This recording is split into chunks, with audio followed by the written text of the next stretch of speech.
The following program is shot in 4K high dynamic range and broadcast in high definition from Capital Broadcasting Company.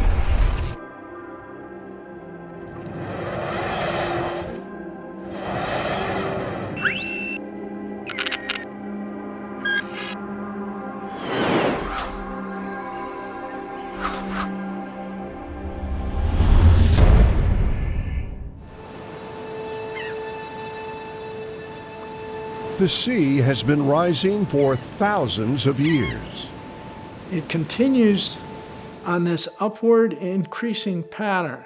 Scientists predict about a 3-foot rise in sea level along our coast by the end of the century.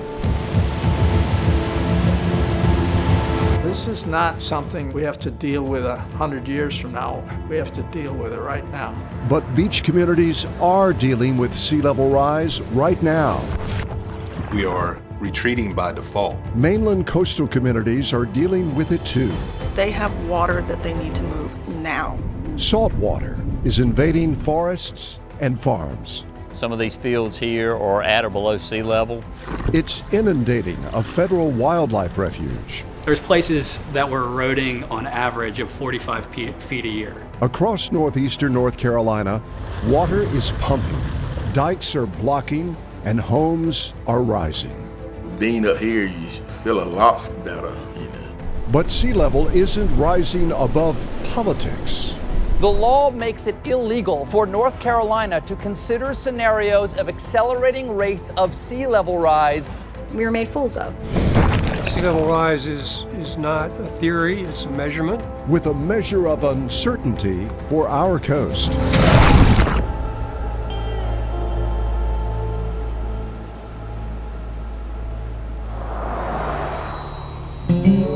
Jennifer, let's check out this bond. Ben Huss is a bail bondsman in Newton, North Carolina. Check on his court date, make sure he hadn't already missed it. You are a modern day bounty hunter when the guy doesn't show up for court. The job is risky. The bigger bonds, that's more risk for us. But it's also more money in your pocket. Here he is. So, what is the connection between a bail bondsman in Newton and sea level rise?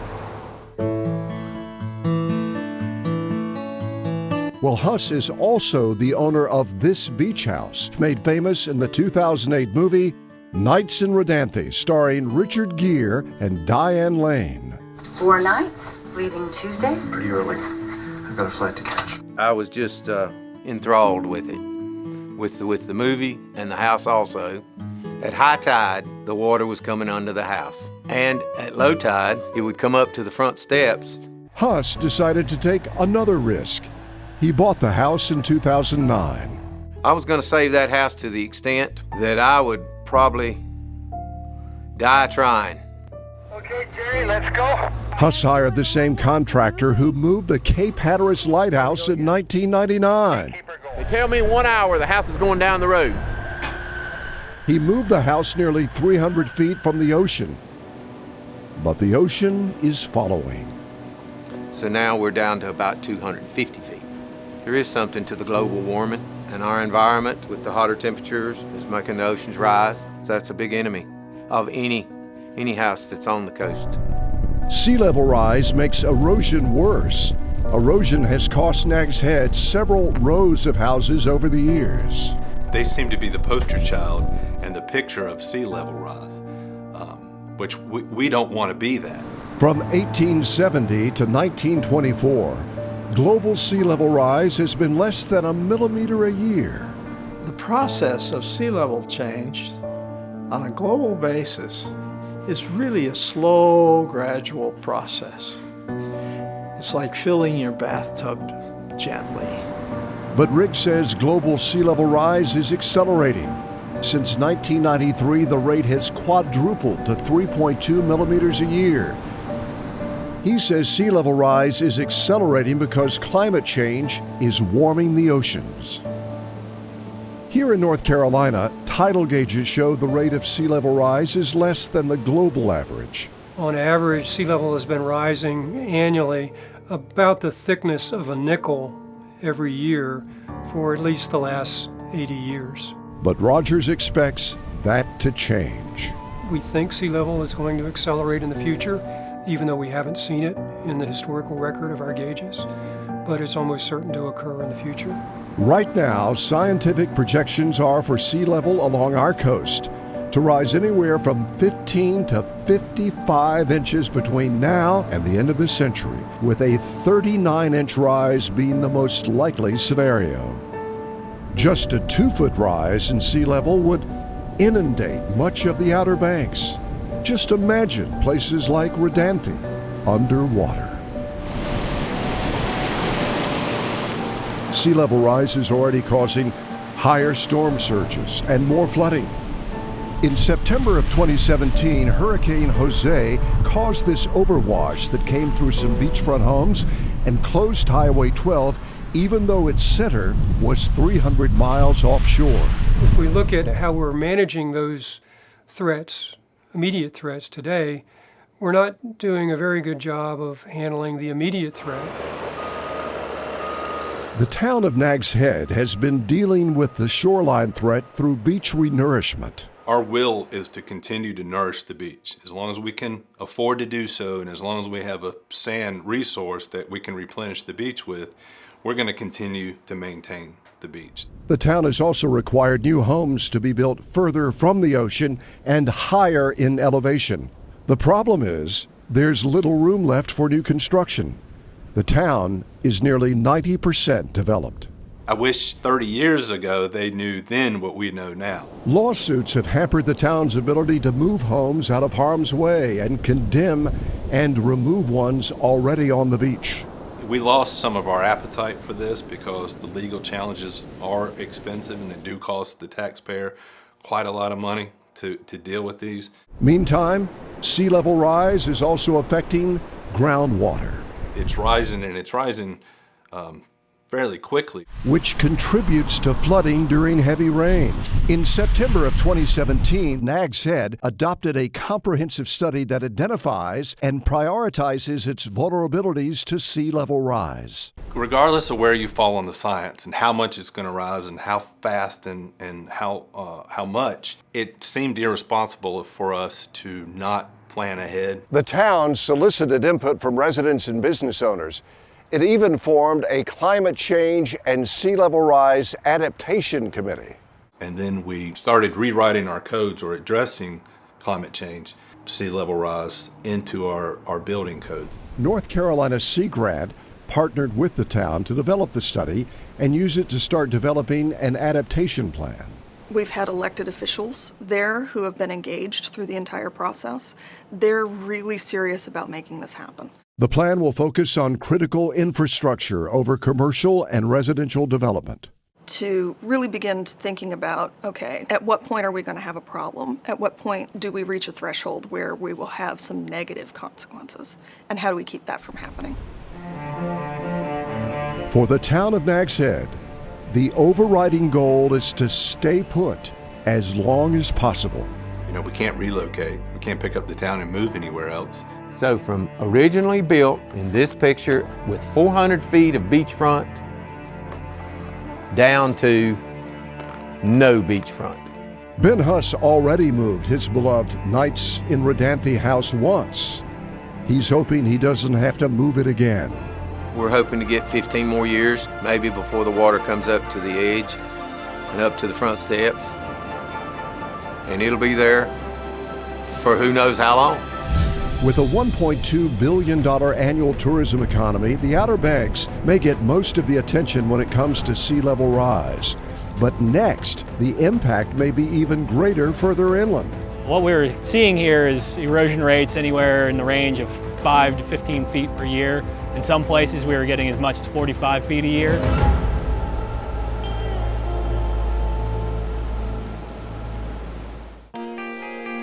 When Hurricane Irma threatened North Carolina in September of 2017, Hyde County Water and Flood Control Coordinator Daniel Brin went out to inspect the dike and tidal gates. They help protect the community of Swan Quarter. Make sure that not any debris that's holding the gates open that would allow tidewater to seep past. The gates help keep out salt water from storm surges and allow fresh water from heavy rains to drain to help prevent flooding. Swan Quarter is the county seat and where most of the county's 5,500 residents live. The county started construction on this 11-mile dike in the mid-'80s to help protect Swan Quarter from storm surge coming off nearby Swan Quarter Bay and the Pamlico Sound.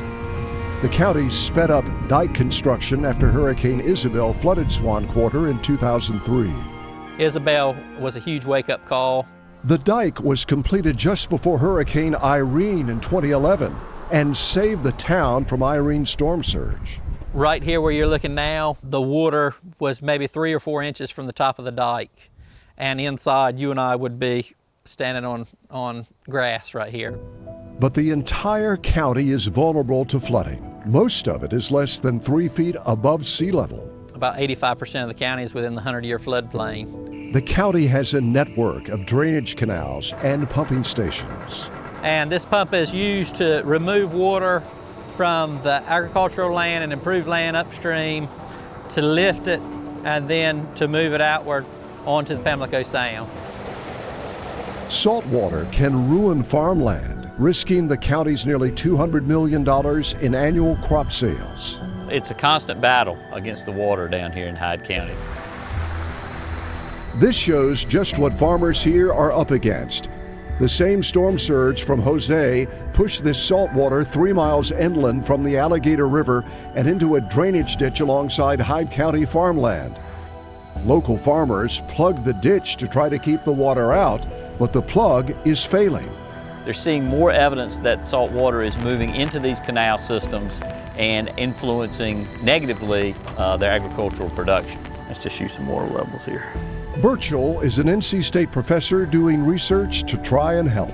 We're trying to see how much the water's rising and how salty that water is at these different locations. Burchell hopes he can help farmers improve existing infrastructure and develop new technologies to battle saltwater intrusion into their fields. As long as it makes economic sense, they'll fight it. The fight will get tougher. This graphic shows just how a 2-foot sea level rise would inundate much of the Albemarle-Pamlico Peninsula, including much of Hyde County. It would put communities like Englehart underwater. We have many shorelines that are less than 1 foot in elevation. And if you raise it 2 feet, we've got the better part of 6 counties that are gone. They're underwater. They're going underwater right this minute. Like Nags Head, Hyde County partnered with North Carolina Sea Grant to develop a plan to adapt to sea level rise. It focuses more on immediate rather than long-term threats. Because if you're not there 5 years from now, you can't be there 30 years from now. The county identified problem areas, examined infrastructure improvements, and published a flood guide for residents. It also helped identify homes that need to be elevated. About the different steel here with the frame built compared to the bricks. Chris Hilbert helps provide grants through FEMA's National Flood Insurance Program to cover the cost of elevating homes. We had a recent house that was paying about $4,000 a year in flood insurance that when they got renewed after the elevation, it reduced down to $400.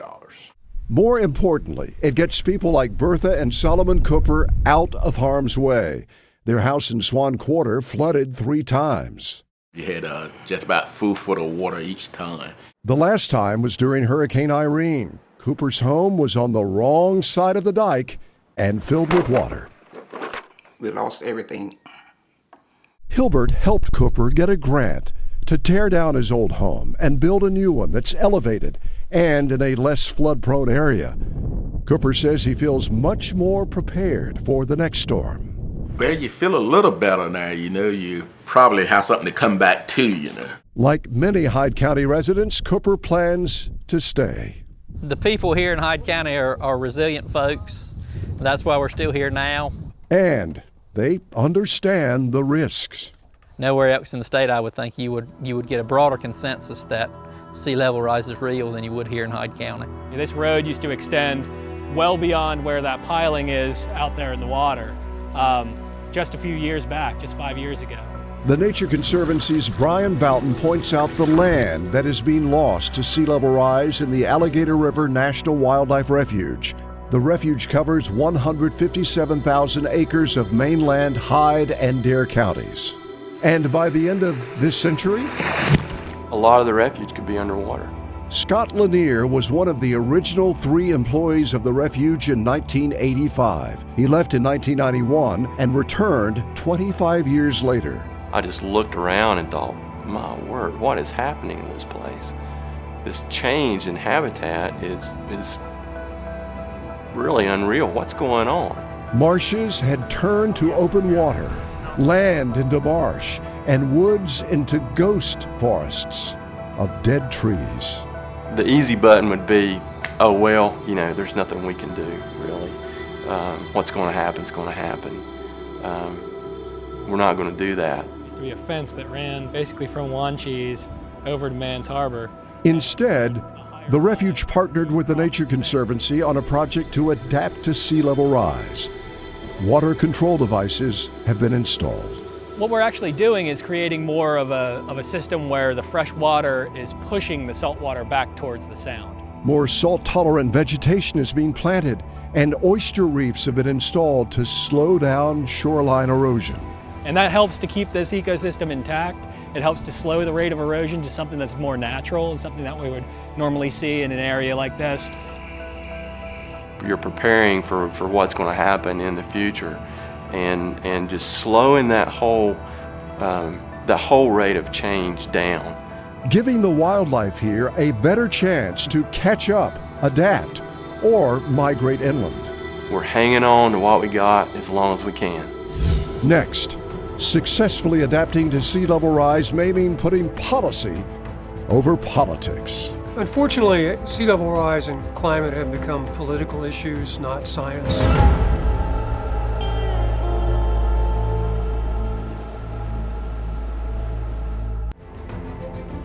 To watch this or any other WRAL documentary on demand, go to the WRAL documentary YouTube channel. You'll find more than 100 full-length original documentaries. When Hurricane Irma threatened North Carolina last month, to stay up to date on future WRAL docs.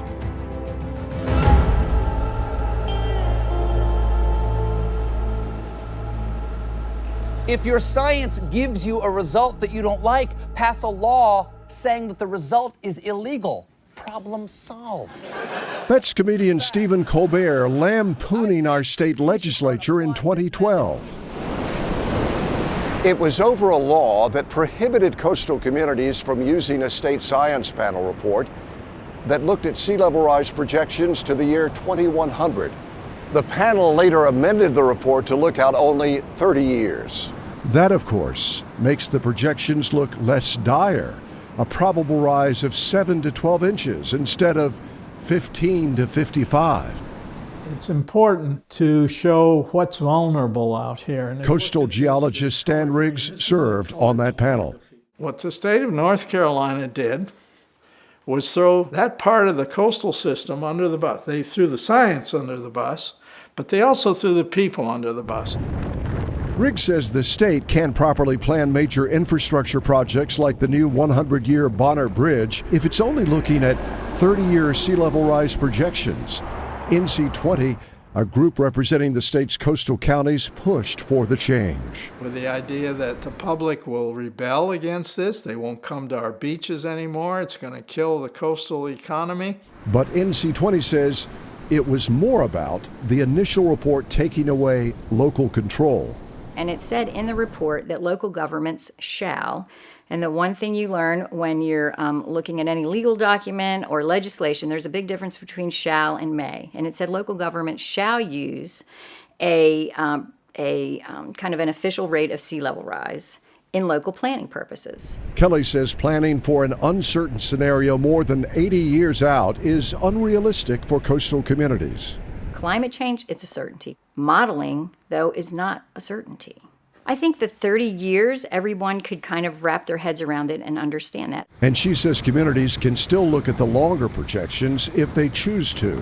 So there are parts of the Outer Banks that are doing it. Spencer Rogers, who also served on the state science panel, agrees that the 2100 timeline is too distant. The problem is that our ability to predict that far in the future gets weaker and weaker with what evidence we have in hand today and what we're able to model. As for future sea level rise planning, a recent study by NC State and Appalachian State universities found that most coastal communities are doing little to none. But the study also shows that the more certainty there is in predictions and impacts, the more willing communities are to plan.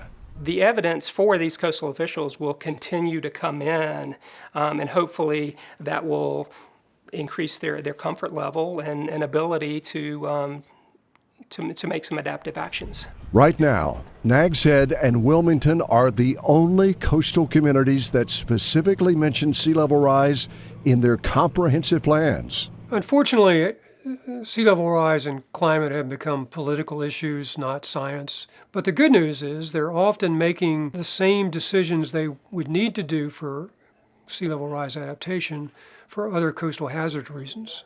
So they're making changes for coastal hazards. They're not necessarily doing it directly for sea level rise. And that's understandable because it's a lot more immediate threat for a hurricane this year than it is for sea level rise 100 years in the future. More coastal communities are requiring home foundations to be higher.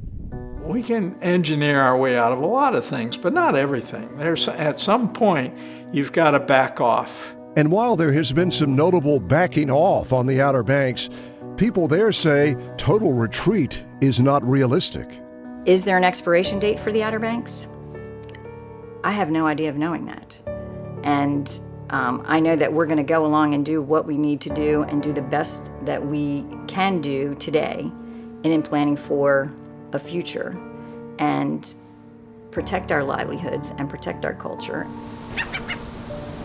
And in 2100? Will it be here? Will it not be here? And none of us can answer that question, and we're not going to be here to know it.